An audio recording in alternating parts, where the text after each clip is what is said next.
అబద్ధం నిరాటంకంగా రాజ్యమేలుతున్న చోట నిజాన్ని నిజమని నమ్మించడం కత్తిమీద సామే. ఆ నిజాన్ని వెలికి తీసేందుకు ఒక్కోసారి సర్వస్వాన్ని వదులుకోవాల్సొస్తుంది.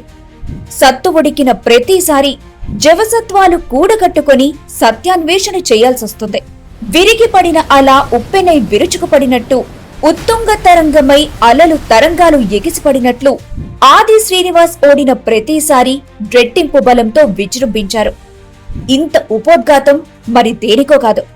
తెలంగాణ రాష్ట్రంలో సంచలనం సృష్టించిన చెన్నమనేని రమేష్ పౌరసత్వ కేసుకి పునాదులు వేసిన కాంగ్రెస్ విప్ ఆది శ్రీనివాస్ గురించి, యావత్ రాజ్యాంగ వ్యవస్థని ఉలిక్కిపడేలా చేసిన భారత పౌరసత్వానికి సంబంధించిన చెన్నమనేని రమేష్ పౌరసత్వ కేసుకి ఆది అంతం ఆది శ్రీనివాస్ గారే.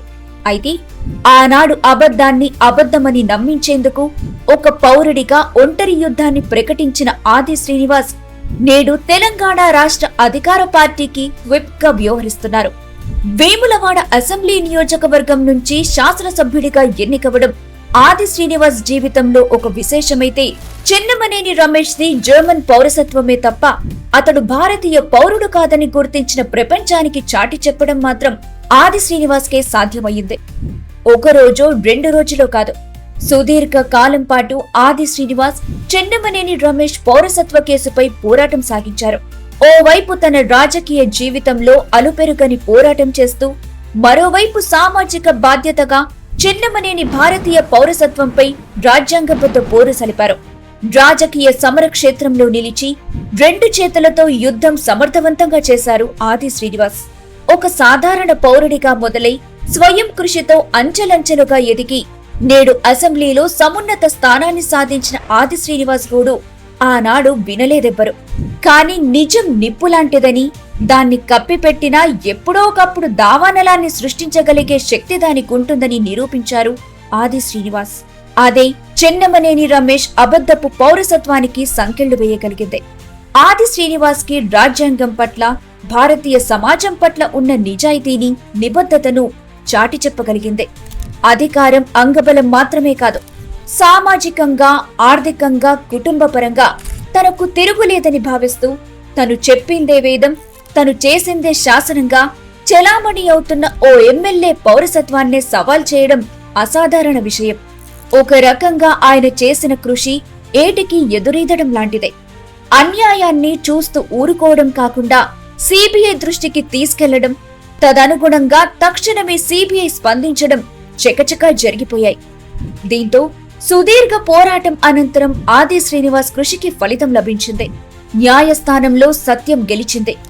చెన్నమనేని రమేష్ ముమ్మాటికి జర్మన్ పౌరుడేనని న్యాయస్థానం తేల్చి చెప్పింది. ప్రజా నాయకుడు, బడుగు జనుల్లో ఆశాదీపం వెలిగించిన ఆది శ్రీనివాస్ పయనం అసలు ఎక్కడ మొదలైంది, ఎప్పుడు మొదలైంది, ఎలా మొదలైంది? ఈ ప్రశ్నలన్నింటికీ సమాధానం చెబుతుంది ఆది శ్రీనివాస్ తో వేదిక ఛానల్ చేసిన ఈ ప్రత్యేక ఇంటర్వ్యూ. నమస్తే, వెల్కమ్ టు వేదిక టీవీ. నేను ప్రతిభ. సో కాంగ్రెస్ వైప్ ఎమ్మెల్యే ఆది శ్రీనివాస్ గారు ప్రస్తుతం వేదిక టీవీ స్టూడియోలో ఉన్నారు. మరి లేట్ చేయకుండా మాట్లాడేద్దాం. నమస్తే శ్రీనివాస్ గారు, వెల్కమ్ టు వేదిక టీవీ. నమస్తే. సో ముందుగా మీకు 2 విషయాల్లో థ్యాంక్స్ చెప్పాలి సార్. ఒకటి, మీ బిజీ షెడ్యూల్లో టైం తీసుకొని మా స్టూడియోకి వచ్చినందుకు. అండ్ సెకండ్ వచ్చేసి, మీరు కొన్నేళ్లుగా చేసినటువంటి, నిజాన్ని ఎలానన్నా నిరూపించాలని చేసినటువంటి ధర్మ పోరాటం చెన్నమనేని రమేష్ గారి సిటిజన్షిప్కి సంబంధించి అందులో సక్సెస్ అయినందుకు.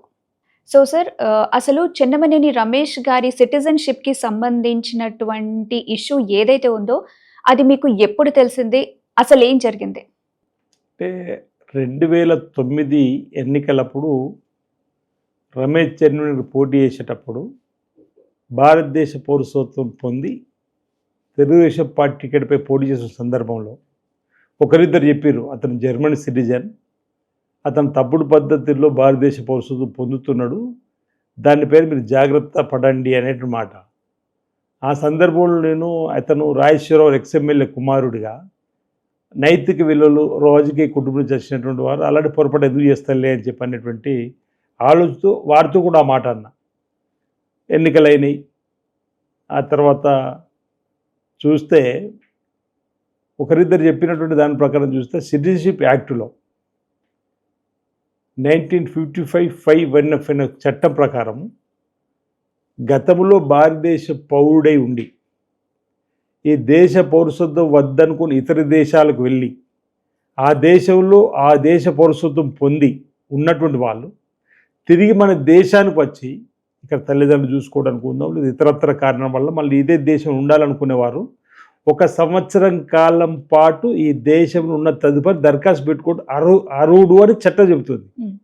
1955 అనే చట్టం చెప్పేది. అంటే సంవత్సరం ఉన్న తదుపరి దరఖాస్తు పెట్టుకోవడానికి అర్హుడు ఆయన. ఉన్నంత మాత్రం ఇవ్వాలనుకోలేదు. అప్పుడు నాకు డౌట్ వచ్చింది. అంతకుముందు టెంపుల్ చైర్మన్గా పనిచేసిన వాళ్ళ ఫాదర్ ఎమ్మెల్యేగా ఉన్నాడు అక్కడ. ఇతను అప్పుడప్పుడు అడపా జర్మనీ నుంచి వచ్చేవాడు వెళ్ళేవాడు. వచ్చినప్పుడు పేపర్లో వస్తుంటే జర్మనీకి వస్తుండని, వెళ్ళినప్పుడు జర్మనీకి వెళ్తుండని వచ్చేది. మరి ఇతను సంవత్సరం లేడు కదా అని చెప్పని తీరా చూస్తే రైట్ టు యాక్ట్ ప్రకారం చూస్తే అతను కేవలం అంటే నాకున్నటువంటి ప్రాథమిక హక్కు ఎమ్మెల్యేగా పోటీ చేసి 2వ స్థానం ఉన్నాను కాబట్టి ఎన్నికల పిటిషన్ వేయడానికి అవకాశం ఉంది, వేసిన. రెండోది ఒక భారతదేశ పౌరుడిగా అదే చట్టంలో ఎవరైనా తప్పుడు పద్ధతిలో భారతదేశ పౌరసత్వం పొందినట్టు అనుకుంటే ఛాలెంజ్ వేయచ్చు అని కూడా ఉంది. కాబట్టి నేను ఛాలెంజ్ చేసిన కేంద్ర హోంశాఖలో 2 పిటిషన్లు వేసిన. దానిపైన విచారణ జరుగుతుంది. కేవలం 96 రోజులు ఉన్నట్టే తేలింది. కేవలం 96 రోజులు ఉన్నట్టే తేలింది. దాని వల్ల ఆయనకు షోకాజ్ నోటీస్ ఇవ్వడము, తర్వాత 2013 నేను 2009 ఎన్నికల్లో 2వ స్థానం ఉన్నప్పుడు వేసినటువంటి పిటిషన్ పైన 2010కి వచ్చే వరకు అతను రాజీనామా చేయడం. ఎందుకంటే ఈ ఎన్నికల పిటిషన్లో వాస్తవాలు తేలా అని చెప్పండి. అదే సమయంలో తెలంగాణ ఉద్యమం వస్తే తెలంగాణ కోసమే రాజీనామా చేసిన చెప్పడం, మళ్ళీ తిరిగి 2010లో పోటీ చేయడము. నేను 2వ స్థానంలో మళ్ళీ మొదటిసారి 18 ఓట్లతో ఓడిపోయాను. 18-21 అనుకుంటా. తర్వాత 2వ స్థానంలో మళ్ళీ 2010 వచ్చినాక మళ్ళీ 2010లో ఎలక్షన్ పిటిషన్ చేసిన. దానిపైన విచారణ జరిగి 2013 ఆగస్టు 14వ తేదీన ఆంధ్రప్రదేశ్ హైకోర్టు రమేష్ చెన్నిమనేని గారి భారతదేశ పౌరసత్వం రద్దు చేస్తూ, ఎమ్మెల్యే పదవిని రద్దు చేస్తూ ఆయన పేరును ఓటర్ లిస్ట్ కూడా తొలగించారు. దానిపైన వారు సుప్రీంకోర్టుకు వెళ్ళారు. స్టే వచ్చింది. ఆ స్టే ఎక్కడ చేయాలి, నేను సుప్రీంకోర్టుకు వెళ్ళిన. అక్కడ వీళ్ళ వాదన ఇప్పటికే ఆది శ్రీనివాస్ గారు ఇక్కడ హైకోర్టులతో పాటు హోంశాఖలు కూడా ఛాలెంజ్ చేసిండు. అక్కడ కేసు నడుస్తుంది కాబట్టి ఇక్కడ మీరు ఎలాంటి దీనిపై నిర్ణయం ఉండకుండా ఆ తీర్పు వచ్చేదాకా ఆగాలని చెప్పండి సుప్రీంకోర్టు హోంశాఖకు ఆదేశం ఇచ్చింది. ఏమని, ఇది తేల్చండి. ఇది తేల్చిన తర్వాత ఎలక్షన్ పిటిషన్ మీద ముందుకోమన్నారు. ఈ లోపల అక్కడ హోంశాఖలో కూడా ఒక 3 మెన్ కమిటీ వేశారు. ఆ 3 మెన్ కమిటీ ముందు కూడా మా వాదనలు వినిపించినాం. 3 మెన్ కమిటీ పోతే రమేష్ చెన్నిమనేని భారతదేశ పౌరుడు కాదని చెప్పి తీర్పిచ్చింది. తర్వాత అతను రివ్యూకి వెళ్ళిండు హోంశాఖలో. ఆ రివ్యూలో కూడా నేను వెళ్ళి వాదనలు వినిపిస్తే రమేష్ చెన్నిమనేని భారతదేశ పౌరుడుగా 2016లో తీర్పిచ్చారు. ఈ లోపల 2014 ఎన్నికలు వచ్చినాయి, సాధారణ ఎన్నికలు. మళ్ళీ వారు ఎమ్మెల్యేగా పోటీ చేయడం, నేను పోటీ చేయడం, నేను 2వ స్థానంలో ఉండడం, మళ్ళీ 2014 ఎన్నికల పిటిషన్ వేయడం. 2016 ఆగస్టు 31 నాడు అనుకుంటా భారతదేశ పౌరుడుగా తీర్పు రావడం.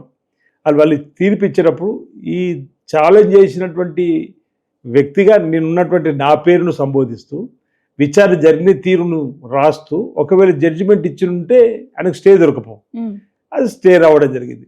దానిపైన మళ్ళీ నేను స్టే వికెట్ చేయమనడం, మళ్ళీ 2వసారి భారతదేశం రద్దు అవ్వడం, అది కూడా అదే విధంగా రావడం, మళ్ళీ స్టే దొరకడం. తర్వాత నేను వెళ్ళి మళ్ళీ హోంశాఖలో 3 మెన్ కమిటీతో కలుపుకొని 4 సార్లు కేంద్ర హోంశాఖలో ఆయన భారతదేశం రద్దు అయింది. ఆంధ్రప్రదేశ్ హైకోర్టు ఒకసారి రద్దు చేసింది. ఆఖరికి అతనికి 2019 అప్పుడు ఆంధ్రప్రదేశ్ విభజన జరిగి హైకోర్టులు 2 వేరైన క్రమంలో అనుకుంటా, బాగా గుర్తు. 2018-19 ఆ ప్రాంతంలో ఆయనకు స్టే వచ్చినప్పుడు ఒక మాట అన్నాడు ఆయన. అప్పుడు బహుశా స్టే రాకపోనేమో. వారు ఏమంటారంటే, నేను ఇప్పటికే జర్మనీ దేశ పౌరసత్వం వదులుకున్నా, మీరిప్పుడు నా భారతదేశ పౌరసత్వం రద్దు చేస్తుండ్రు, నేను స్టేట్ లెస్ అవుతున్నా, ఎక్కడి వాడిని కాకుండా అవుతున్నా, నేను ఎక్కడ ఎలా ఉండాలి, ఎలా బతకాలనేటువంటి ఒక వాదన తీసుకొని వచ్చాడు. ఆ ఒక్క గ్రౌండ్ మీద వరకు స్టే వచ్చింది. ఆ సమయంలో మేము అన్నాం, లేదా ఇప్పటికీ అతనికి జర్మనీ పౌరసత్వం ఉంది, జర్మనీ పాస్పోర్ట్ ఉంది, జర్మనీలోనే ఆయన భార్య పిల్లలు ఉంటారు. జర్మనీ లా కూడా ఏం చెప్తుంది, మా దేశానికి సంబంధించిన పౌరులు ఇతర దేశాలకు వెళ్ళి మళ్ళీ మా దేశ పౌరసత్వం కావాలనుకుంటే ఇక్కడ భాష వచ్చి ఉండాలి, ఇక్కడ మేము ఇవ్వడానికి సిద్ధమైనటువంటి ఆలోచన మేము చెప్పినాం. అతనికి అక్కడ ఆల్రెడీ పాస్పోర్ట్ అదే అని చెప్పని. దానిపైన జరిగిన విచారణలో నేను ఏదైతే మొదటి చెప్పింది నిజమైందంటే, నిజం నిలకడ మీద తెలుస్తుంది. నిజం నిద్ర లేచేటప్పటికి అబద్ధం అనేది ఊరు దాటిపోతున్నాడు ప్రచారంలో. ఆ విధంగా రమేష్ చెన్నమనేని వచ్చింది. అన్ని పచ్చి అబద్ధాలు మాట్లాడి, పచ్చి అబద్ధాలు కోర్టుకు చెప్పి, పచ్చి అబద్ధాలు అఫిడవిట్ రూపంలో కోర్టుకు సమర్పించి, నేను ఇక్కడనేమో ఇండియన్ అంటాడు, జర్మనీకి వెళ్తేనేమో జర్మనీ అంటాడు. ఇక్కడ ఒక ఆయన యొక్క లోగుట్టు అంటే ఇప్పటికే ప్రజలకు అర్థమైపోయింది. పాపం ఆయనను నమ్మినటువంటి కొందరు, ఒకరిద్దరు లేదు ఓ నలుగురు అనుకుందాం, నన్ను ప్రతి సందర్భంలో తిట్టేవాళ్ళు. మచ్చలేని కుటుంబం, నీతి నిజాయితీకి మారిపేరు గల చెన్నమనేని రాజేశ్వరరావు కుటుంబం గురించా నువ్వు మాట్లాడేది అని నన్ను విమర్శించేవాళ్ళు ఈ కేసు నడిచేటప్పుడు. ఎంత ఎంత పెద్ద మచ్చలు పడ్డాయి ఇప్పుడు ఆయన. మరి ఇప్పుడేం చెప్తారో తెలియదు. అంటే అతను లా బ్రేక్ చేసి వచ్చి లా మేకర్ అయి కూర్చున్నాడు. అంటే లా మేకర్ కావాలని చెప్పి లా బ్రేక్ చేసి వచ్చిండు. అంటే ఒక చట్టసభలో ఉండాలనే నీకు ఆలోచన వచ్చినప్పుడు ఆ చట్టాన్ని గౌరవించి నువ్వు రావాల్సి ఉండే. అవును. ఇప్పుడు లా మేకర్ కావాలనుకున్నప్పుడు లాను గౌరవించాల్సి ఉండే. లా బ్రేక్ చేసి వచ్చినావు అంటే నీకు పదవి అనేది ముఖ్యం. అక్కడ ఆ పదవి కోసం నువ్వు ఎంతకైనా దిగజారిపోయినవనేది ఇప్పుడు తెలుస్తుంది. జర్మనీలో బెర్లిన్లో మన ఇండియన్ ఎంబసీ ఉంది. అక్కడ ఇతను ఇక్కడ మీ ద్వారా ఇంకో విషయం అంటే అనేక సందర్భాలు ఇప్పుడు మీరు అడుగుతున్నారు చెప్తున్నా. 2009 భారతదేశ పౌరసత్వం పొందినప్పుడు ఈయనకు జర్మనీ పాస్పోర్ట్, అప్పుడు జర్మనీ పాస్పోర్ట్ ఉండాల్సింది అప్పటి వరకు, జర్మనీ పౌరుడు కాబట్టి. ఆయన పెట్టిన దరఖాస్తులో 1993లో మన భారతదేశానికి రాజీనామా వేసి వెళ్ళిపోయాడు. అక్కడ చూసుకుంటాం 93 నుంచి. కాబట్టి న్యాచురల్గా పాస్పోర్ట్ జర్మనీ వస్తుంది. తిరిగి 2009లో భారతదేశ పౌరసత్వం పొందినప్పుడు ఆయన పాస్పోర్ట్ నెంబర్ వేసినప్పుడు దాని కాల పరిమితి 10 ఏళ్ళకి ఒకసారంటే 2013 వరకు ఉంది. 2013 తర్వాత ఈయన భారతదేశ పౌరుడైన తర్వాత ఎక్కడ పాస్పోర్ట్ రిన్యువల్ కావాలి, ఏ పాస్పోర్ట్ కావాలి మేడం? ఆయన చేసింది తప్పైనా కూడా మళ్ళీ మళ్ళీ కోర్టుని అప్రోచ్ అవ్వడం అంటే అసలు దీన్ని ఎలా తీసుకోవచ్చు అంటారు? అది అధికార దాహం.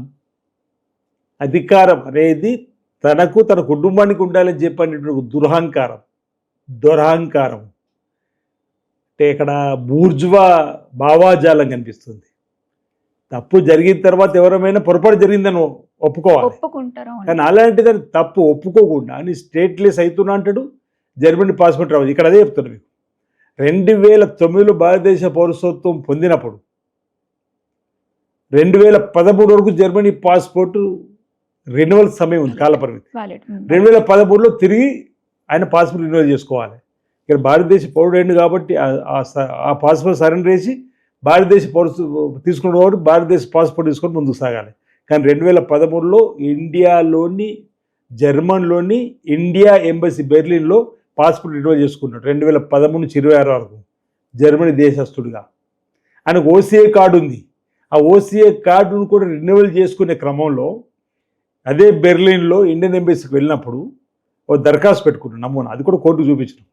మీ పేరు ఎంత ఆయన పేరు రాసుకున్నాడు, తండ్రి పేరు రాసుకున్నాడు, మీ హోదా ఏంటంటే రిటైర్డ్ ప్రొఫెసర్ రాసుకున్నాడు. ఇక్కడ అతను ఎమ్మెల్యే అంటాడు, అక్కడ రిటైర్డ్ ప్రొఫెసర్ రాసుకున్నాడు. ప్రస్తుతం మీది ఏ దేశం అని ఉంది ఆ కాలంలో, జర్మనీ అని రాసుకున్నాడు.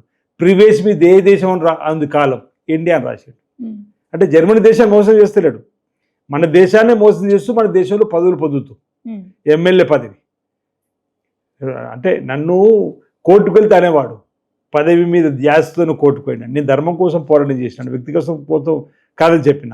అసలు పదవి కోసం ఆరాటపడ్డది మీరు నిన్ను అనేక సందర్భాలు దానికి నిజమైంది. ఈరోజు ఇవన్నీ గమనించే మొన్న బహుశా ప్రపంచంలోనే ఇలాంటి కేసులు అని అనుకుంటున్నాను. ఆ దేశస్తుడు కాని వ్యక్తి ఆ దేశంలోనే ఒక చట్టసభలో సభ్యుడు, అది కూడా ఇంచుమించు 2009 నుంచి 2023 వరకు ఇంచుమించు ఉండగలిగిందంటే అతను కావాలని తప్పుడు ప్రచారము, కావాలని తప్పుడు సర్టిఫికెట్తో ఏదైతే ముందుకు వచ్చిందో దానికి తగ్గట్టు. అంటే భారతదేశ న్యాయస్థానంపై నాకు నమ్మకం ఉంది. నేను ధర్మ పోరాటం చేస్తున్నా, న్యాయ పోరాటం చేస్తున్నా. 15 సంవత్సరాల తీర్పు వచ్చింది. అతను భారతదేశ పౌరుడు కాదు, జర్మనీ పౌరుడే అని. సరే అప్పటికే నాకు నష్టం జరిగి కేంద్ర స్థాయిలో నేను అతనికి నాకే పోరాటం 4 సార్లు ఎమ్మెల్యేగా నేను ద్వితీయ స్థానంలో ఉండగలిగిన కావచ్చు. కానీ మనోధైర్యంతో పోరాటం చేసిన వాళ్ళు మన భారతదేశం యొక్క ఉన్నత న్యాయస్థానం యొక్క నమ్మకాన్ని నిలబెట్టింది నా కేసు. నా నమ్మకాన్ని నిలబెట్టింది న్యాయస్థానం. ఈరోజు ఎవరు ఊహించని విధంగా. అంటే ఎప్పటికైనా అందుకే నిజం నిలకడ మీద తెలుసుని చెప్పనేటువంటి సామెత నా కేసులో రుజువైంది. రమేష్ చెన్నమనేని ఆ రోజు అన్న భారతదేశ ప్రజలకు, వేల ప్రజలకు క్షమాపణ చెప్పండి. ఇదివరకు క్షమాపణ చెప్పలే. తప్పుడు పద్ధతుల్లో భారతదేశ పౌరసత్వం పొంది తప్పుడు పద్ధతుల్లో శాసనసభ్యుడిగా అయినటువంటి ఆయన ప్రజలకు సమాజం చెప్పాలి, ప్రజలకు క్షమాపణ చెప్పాలి. ఎవరికైతే క్షమాపణ కూడా చెప్పలేడు. సరే ఏదేమైనా వేములవాడ ప్రజలకు నేను మొదటి నుంచి చెప్పిన అది నిజమైంది. ప్రజలలో కూడా అరే ఆది శ్రీనివాస్ గారు మొదటి నుంచి చెప్పింది నేను నిజమైంది, ఆయనకు అన్యాయం జరిగిందనే మాట ప్రజలలో వచ్చింది. ప్రజలు దేవుళ్ళే నన్ను శాసనసభ్యుడు గెలిపించారు. గౌరవ ముఖ్యమంత్రి రేవంత్ రెడ్డి గారు ప్రభుత్వ విప్పుగా చేసిండు. కాంగ్రెస్ పార్టీ ఇటీవల అనేక అవకాశాలు ఇస్తుంది ప్రజా జీవితంలో. ఈ వచ్చిన అవకాశాన్ని వేరే నియోజకవర్గ ప్రజల అభివృద్ధి కోసం, వేల రాజన్న ఆలయ అభివృద్ధి కోసం, పట్టణ అభివృద్ధి కోసం, నియోజకవర్గ అభివృద్ధి కోసం, రైతుల అభివృద్ధి కోసం, విద్యాలయాలు, ఈ విధంగా అనేక అభివృద్ధి కార్యక్రమాల కోసం సమయాన్ని వెచ్చిస్తున్నాం. ప్రజలు కోరిన కోరికలు తీర్చే క్రమంలో ప్రభుత్వంలో ఒక సేవకుడిగా పనిచేస్తూ ముందుకు సాగుతున్నాం. సో సాధారణంగా జనాలకి ఒక లీడర్ పైన చాలా నమ్మకం ఉండే ఎన్నుకుంటారు కదా.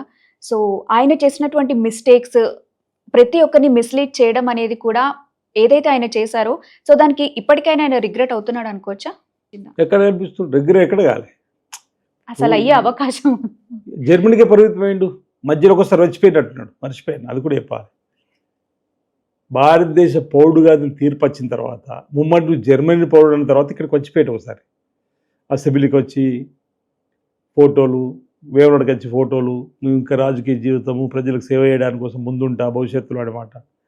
అసలు ఈ దేశంకి సంబంధం లేదని చెప్పి మా భారతదేశ ప్రభుత్వం అన్నాక కూడా ఒక్కసారి కాదు, అప్పటికి 4 సార్లు వంశాకి చెప్పింది, ఆంధ్రం హైకోర్టు చెప్పినా తప్పుడు వీటితో మొన్నదాకున్నాం. మొన్న అయితే నువ్వు అసలు జర్మనీ పౌరుడు అని చెప్పిన తర్వాత ఆయనకు అసలు ఎంత ధైర్యము, భారతదేశ చట్టం పైన ఆయనకు ఎంత నిర్లక్ష్య భావం అనేది నాకు తెలిసింది. అసలు ఆయన ఎట్లా వచ్చిండు, మొన్న ఎట్లా వేయండి, అది కూడా ప్రజలకు సమాధానం చెప్పాలి. ఇంకా ఇప్పటికే జర్మనీ పాస్పోర్ట్ మీద 40కి పైగా ఆయన ప్రయాణాలు ఉన్నాయి. ఇక్కడ ఇండియన్ అంటాడు, మీరు ఇండియన్, నేను ఇండియన్. మనం ఏదైనా దేశం కోసం ఏ పాస్పోర్ట్ మీద అవుతాం?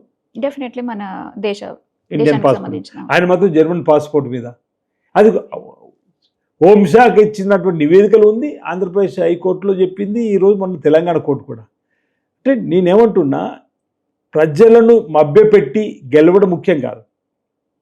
అంటే ఆయన రాజకీయ వారసుడు, తండ్రి రాజకీయ వారసుడిగా వచ్చింది కాబట్టి, లేకపోతే ఆయన ఎందుకు ప్రజలు ఎంచుకుంటారు అప్పుడు. కానీ వాళ్ళ ఫాదర్ అంతకుముందు 6 సార్లు ఎమ్మెల్యేగా ఉన్నాడు కాబట్టి ఆ రాజకీయ కుటుంబంలో తండ్రి చాటు బిడ్డగా వచ్చి ఎన్నికల్లో గెలుపొందాలని చెప్పండి లా బ్రేక్ చేసి లా మేకర్ అయ్యాడు. సరే పొరపాటు జరిగిందని తెలిసిన తర్వాత క్షమాపణ చెప్పాలి కదా. మన సమాజంలో ఉన్నాం, అది సారీ అంటాం, పొంగవారు తాకుతుంటే సారీ అంటాం. అలానే ఎంత పెద్ద తప్పు చేసి ఇప్పటికి మా ప్రజలకు క్షమాపణ చెప్పడు. ఆయన మళ్ళీ నా తీరు, నువ్వు భారతదేశ పౌరుడు కాదన్న తర్వాత కూడా ఇండియా వచ్చిట్టు మళ్ళీ జర్మనీ పోయాడు. నువ్వు ఇండియాకి ఏ పాస్పోర్ట్ తెచ్చినావు, మళ్ళీ జర్మనీకి ఏ విధంగా పోయినావు అనే సమాజం చెప్పాలి కదా. ఇప్పుడు అదే ప్రశ్నను తెలంగాణ రాష్ట్రంలో ఉన్నటువంటి పోలీస్ శాఖకు అడగడం జరిగింది, విజ్ఞప్తి చేయడం జరిగింది, పిటిషన్ కూడా ఇవ్వడం జరిగింది. ఈ విధంగా పొరపాటు చేసినటువంటి వ్యక్తి పైన చట్టపరంగా చర్యలు తీసుకోమని చెప్పండి.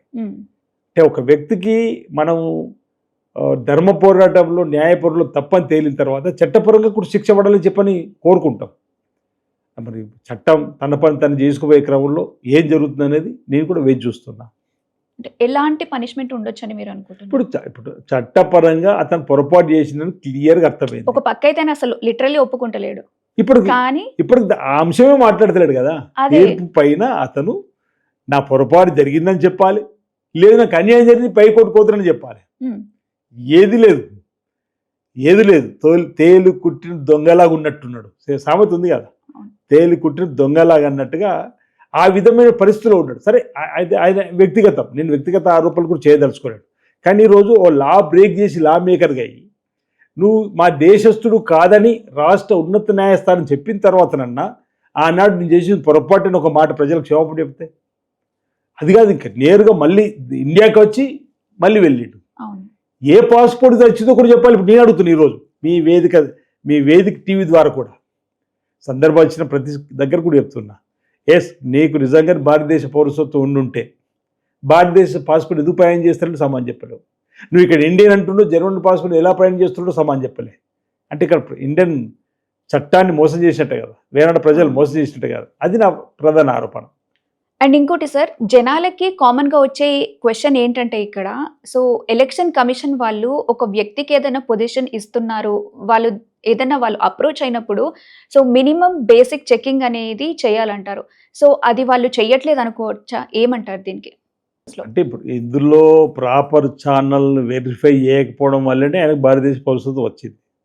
ఒకవేళ ఆ రోజు గిట్ట మీ పాస్పోర్ట్ ఏది అని చెప్పి అడిగి ఉంటే ఇంత దాకా వచ్చేది కాదు. ఆనాడు గుడ్డిగా ఆయన 2008లో దరఖాస్తు పెట్టుకున్నాడు.